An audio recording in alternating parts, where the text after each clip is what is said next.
يوم نطلب الله في كل صلاة وفي كل قراءة فاتحة: اهدنا الصراط المستقيم، اهدنا الصراط المستقيم. استشعر هذا، استشعر من قلبك أنك تريد أن الله سبحانه وتعالى يهديك الصراط المستقيم. يجب أن يرى الله في قلبك الصدق في أنك تريد الصراط المستقيم حتى يوفقك الله لذلك الطريق.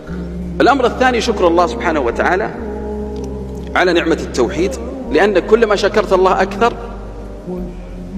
زادك ثباتا أكثر. لأن شكرتم لأزيدنكم، والنعم إذا شكرت قرت وإذا كفرت فرت. الدعاء أيضا هذا من الأمور المهمة جدا في المنهج للتثبيت على الطريق الصحيح.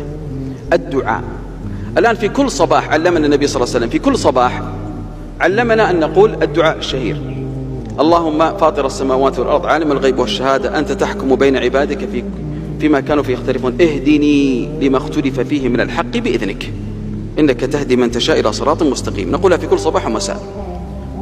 هذا من الأدعية التي نقولها: اهدني لما اختلف فيه من الحق بإذنك. خاصة يعني يزداد الأمر في هذا الزمن، يزداد أن الإنسان يعني الحاجة إلى مثل هذه الأدعية، أن الله يثبتك. الصوارف كثيرة والشواغل كثيرة،